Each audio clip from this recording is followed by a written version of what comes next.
Friends, நான் உங்கள் நிஜாம் ரிஃபானா பேசுகிறேன்.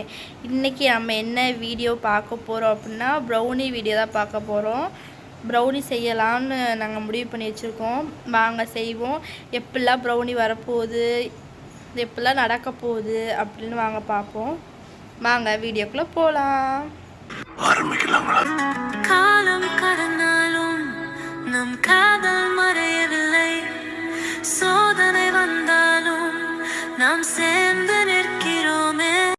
நம்ம சாக்லேட் போட்டிருக்கோம், அதை நல்லா உருக்கிக்கணும். இப்போ அதோட பட்டரை சேர்த்துக்குவோம். பட்டர் போட்டாச்சு. போட்டோன்னே இப்போ வந்து ஓவனில் வச்சு உருக்கிக்கணும். டைம் கரெக்டாக செட் பண்ணிடுங்க. இப்போ நாட்டு சர்க்கரையும் ஒயிட் சுகரையும் நாங்கள் போடுறோம். தேவையான அளவுக்கு நாட்டு சர்க்கரை ஒயிட் சுகர் போட்டுக்கோங்க. நாங்கள் ரெண்டையும் மிக்ஸ் பண்ணி போடுறோம். ஒரு கப் அளவுக்கு நாங்கள் இப்போ இதை போட்டிருக்கோம். அளவு கப் வச்சுக்கோங்க வாங்கி வீட்டில். அதை வச்சுக்கிட்டு நாங்கள் இந்த ஒரு கப் அளவுக்கு அளந்து நாங்கள் போடுறோம். எங்களுக்கு தேவையான அளவு சுகர் போட்டிருக்கோம். உங்களுக்கு தேவையான அளவு நீங்கள் போட்டுக்கோங்க. போட்டு முடித்ததுக்கப்புறம் மிக்சியில் வச்சு அதை வந்து அரைக்கணும்.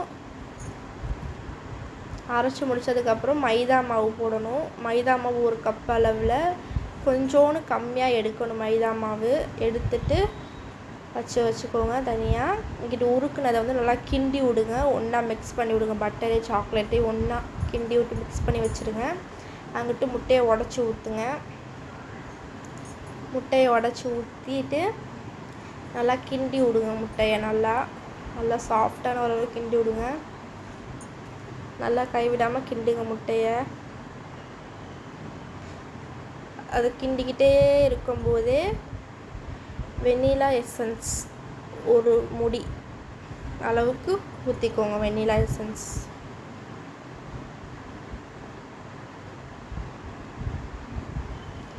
நல்லா ஊற்றிட்டு நல்லா கிண்டுங்க. எசன்ஸை ஊற்றிட்டு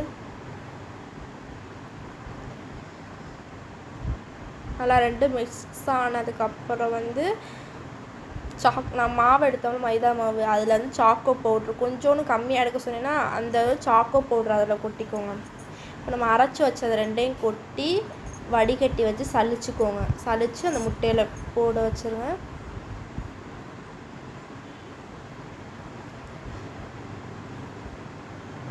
நல்லா சலிங்க. எந்த ஒரு கட்டி இல்லாமல் சலிச்சு விடுங்க. அப்போ தான் வந்து ப்ரௌனி வந்து சூப்பராக வரும். இப்போ சலிச்சு முடித்ததுக்கப்புறம் நல்லா கிண்டி விடுங்க. அதை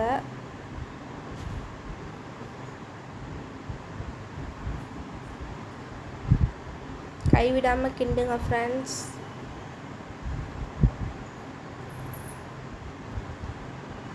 கிண்டி முடித்ததுக்கப்புறம் நம்ம எடுத்து வச்ச மாவும் கொக்கோ பவுட்ரு அது ரெண்டையும் சேர்த்து அதை இதே மாதிரியே சலித்து எடுத்துக்கோங்க.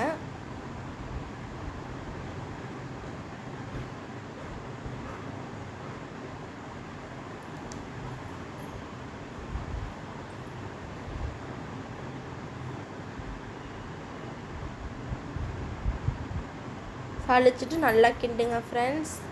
முட்டை வந்து தேவையான அளவுக்கு ஊற்றிக்கோங்க. எங்களுக்கு ஸ்டார்டிங்கில் ஒன்று ஊற்றணும், பத்தலை. அதனால் இப்போயும் ஒன்று எல்லாத்தையும் போட்டதுக்கப்புறம் கடைசியாக ஒரு முட்டை ஊற்றிக்கிட்டோம்.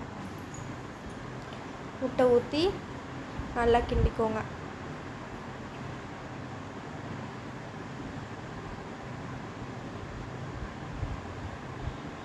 கைவிடாமல் இந்த ஸ்டேஜில் தான் நல்லா கைவிடாமல் கிண்டணும். நல்லா கிண்டுங்க கைவிடாமல். இந்த கன்சிஸ்டன்சி வந்ததுக்கப்புறம் பட்டரையும் சாக்லேட்டையும் உருக்கி வச்சதையும் அதை இதில் சேர்த்துக்கணும்.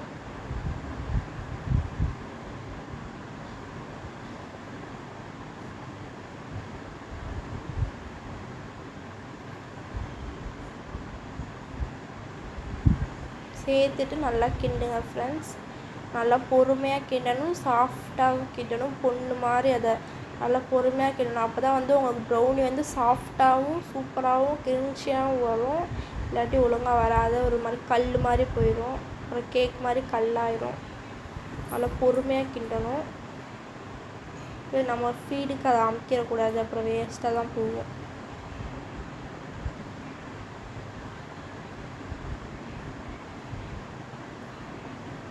நல்லா கிண்டணும். கைவிடாமல் கிண்டணும். நான் கிண்டுறதை பார்த்துக்கோங்க.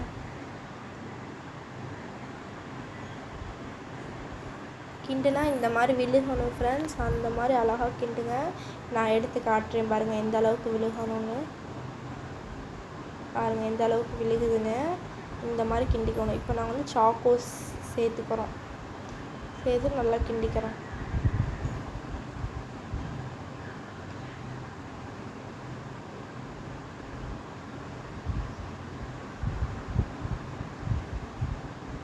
இப்போ சேர்த்துட்டு பட்டர் ஷீட்டில் நாங்கள் நெய் தடவி வச்சுருந்ததில் அதில் ஊற்றிக்கிறோம்.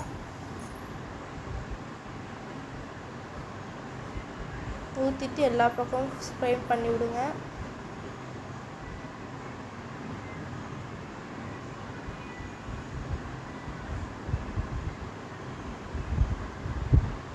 இந்த மாதிரி எல்லா பக்கமும் ஸ்ப்ரெஸ் பண்ணதுக்கப்புறம் சாக்லேட் உடச்சி வந்து தூவணும். இப்போ நாங்கள் தூவுறோம் பாருங்கள். இந்த மாதிரி நல்லா சாக்லேட்டை உடச்சி தூவி விடுங்க எல்லா பக்கமும்.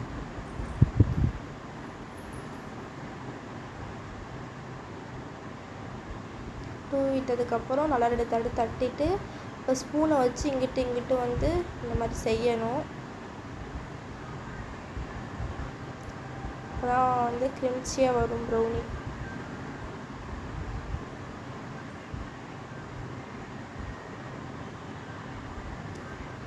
நாங்கள் 2 ட்ரேயில் ஊற்றிக்கிறோம். ஒன்று வந்து முக்கோணம் சைஸ், இன்னொன்று ஹார்ட் சைஸு. இப்போ வந்து ஃப்ரீ ஹீட் பண்ணணும். 10 மினிட்ஸ் வந்து 180 டிகிரியில் ஃப்ரீ ஹீட் பண்ணிட்டு தான் நாங்கள் இப்போ வந்து ப்ரௌனி கேக்கை வந்து உள்ளே வைக்கிறோம். இதையும் 180 டிகிரியில் 40 நிமிஷம் வைக்கணும். வச்சுட்டு பாருங்கள் நாங்கள் வைக்கிறோம். வச்சுட்டு நம்ம கேக் வெந்ததுக்கப்புறம் பார்ப்போம். பாருங்கள் ஃப்ரெண்ட்ஸ், கேக் எவ்வளோ அழகாக வெந்து வந்துருச்சு பாருங்கள் ஃப்ரெண்ட்ஸ். பார்த்து பொறுமையாக எடுங்க ஃப்ரெண்ட்ஸ். கை சுட்டுரும். நல்லா சூடாக இருக்கும். எடுத்த உடனே நறுக்கிடக்கூடாது. இதை ஆற வச்சுட்டு தான் நறுக்கணும். ஒரு அரை மணி நேரமாவது இதை விட்டுறணும். எடுத்து வெளியே வச்சுட்டு சும்மா இருந்துடணும். ஆறுனதுக்கப்புறம் நறுக்குனாலும் சாஃப்டாக வரும். நாங்கள் இந்த மாதிரி வச்சுட்டு ஆறுனதுக்கப்புறம் தான் நறுக்கணும். சூப்பராகவும் வந்துச்சு, சாஃப்டாகவும் வந்துச்சு, செம்மையாக இருந்துச்சு ஃப்ரெண்ட்ஸ். உங்கள் வீட்லேயே செஞ்சு பாருங்கள் ஃப்ரெண்ட்ஸ். ப்ரௌனி சாப்பிட்டேன் ஃப்ரெண்ட்ஸ். செம்மையாக சூப்பராகவும் இருந்துச்சு, வேறு லெவல் டேஸ்ட்டாகவும் இருந்துச்சு. மேலும் ஒரு முக்கியமான வீடியோவில் அடுத்த வீடியோவில் உங்களை வந்து சந்திக்கிறேன். இப்போது உங்கள்கிட்ட விடைபெறுகிறேன். நிஜாம் ரிஃபானா. பாய்.